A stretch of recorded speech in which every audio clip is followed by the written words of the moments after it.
right, this is a bit of an extra video because when I was looking at some of the work on Seesaw and some of what we were doing in class yesterday, I think we need to go through the plan and think about what we need in each section, which is what we would normally do in lessons, isn't it, when we were at school. So, on your plan, everyone has got an introductory paragraph and everyone's got a conclusion or an ending paragraph. Now, the introduction paragraph should not be anything specific, should it? It should be introducing. You know, we always joke, it's telling everyone what we're going to tell them, but in a brief way. So if you were going to talk about make, do, amend, women up, dig for victory, you might mention those in the beginning, but you won't give any details. But your introductory paragraph, we talked about this yesterday, didn't we, needs to talk to the reader. So we need them, we need the people we're talking to, our reader, to join in the war effort. Why? Why? So they can help. What do we talk about? Who don't we want to win? Hitler. So we want to put something in there. Your rhetorical question might be along the lines of, do you want Hitler to win? If not, you need to be contributing to our war effort. Yeah? It's got to be really tugging at those heartstrings.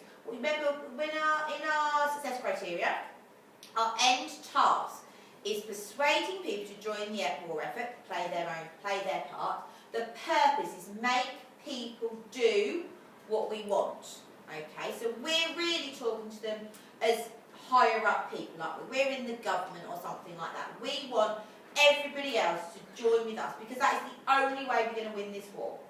Okay, so that's what our introduction needs to be. This is the only way we're going to win this war. We need you to help.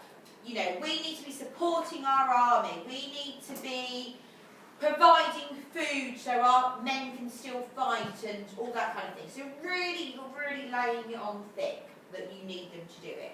All right. You're talking to adults. This isn't for children. Okay. So we've actually, in our emergency zoo story, we're a few chapters behind, aren't we? But we were talking about yesterday how actually the children very much didn't have a say in what happened in the war. It was very much an adult decision, which it should be, isn't it? It's your adult's job to keep you safe. It's my job in school to keep you safe. So this is talking to adults. You're not talking to children. You're going to tell the adults how they can support it. You're going to tell the adults how they can keep their children alive, kind of thing, aren't you? That's, if you think back to the evacuee one, how we played on that mother's role of keeping their children safe. Most of the people are going to be women that you're talking to, because most of the men have already gone off to war, so the women are in charge. However, the men you will be talking to will be the men that are the farmers, that are the tradespeople, that are going to keep the home front going. So remember that thing about total war, our total war. The total war is every person, every factory, every field. You can use that, can't you? You could use something along those lines in the introduction. Hasn't got to be long, maybe 4 or 5 sentences. It's only a paragraph. Then you're going to move on to your next paragraph, and you might choose to do 1 paragraph with each of the things you've thought about. So you might do a paragraph on make, do, amend. You might do a paragraph on how the women can support roles, maybe the factories. You might do a paragraph on dig for victory. You might not have loads to say, so you might combine 2 things. So you might do make, do, amend, and blackout, because that will lead on. You know about curtains not being used because you need them blackout. That would naturally lead on to have those 2 things. But you wouldn't do 2 random things together. You wouldn't do make, do, amend, and dig for victory, for example, because they're 2 separate things, aren't they? Make sure you're referring back to your success criteria and the features. So I'm going to put a photo on the Seesaw of our success criteria. I'm going to read it because I'm looking at it. So you've got rhetorical questions, generally in the introduction and probably in your conclusion, possibly in your conclusion.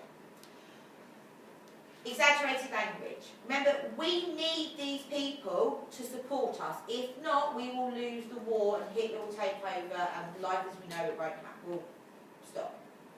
That's what you're telling them. You've got to exaggerate. Power words, your power of 10 words we did, 2 weeks ago, So your allegiance, your alliance, all those kind of words, they can come, especially allegiance and alliance, they can come in there, can't they? What tense? You are doing in the present tense / future, aren't you? You need them to help you now. You are not telling me how people helped in the war. You are in the war. It's 1940s. 1939, 1940s, you need these people to be on your side. You're the government in the war. Alright? You're not telling me, which is what some of you need to think about in your research, is when you're writing your research, what kind of texts are you using when you've researched? What kind of reports are they? Do you remember? Non-chronological. So they're in the past tense, because they're telling you what happened in the war. You've got to change that research and use it as what is happening now and how people are going to help now. Does that make sense? What person? It's a you, isn't it? We. It's very much we're all in this together. Yeah? Punctuation, colons and semicolons. Make sure you get those in. Power of 3. If you look back to a couple of those model texts, better together, what was the one about being together, stronger together? That's a brilliant thing you could use in this, isn't it? That might be really good in your conclusion. Was it powerful? Something powerful, more? There was 3 things, wasn't there? Better together, there was something along those. That actually would be really good to use in your conclusion. It's almost your final. This is how we're going to win the war. Modal verbs, so they're showing possibility. Should, could. Do we want to ask them should, could? Or do we want to use must? You will make a difference. We will get beaten by Hitler. You don't say, well, we could do, because actually, if you could do it, are you going to help?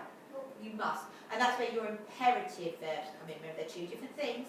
Your imperative, your boss, don't do that, do this, you know? That's your imperative. Not please, well, maybe if you fancied it, you could black out your windows, but, don't worry about it, it's fine if you don't fancy it, it's too much effort. We're not going to say that, are we? Black out your windows. If not, we will be bombed. You will be bombed. Yeah? Yeah, I know it sounds a bit scary, but that's the whole point, we're scaring them. Fear factor.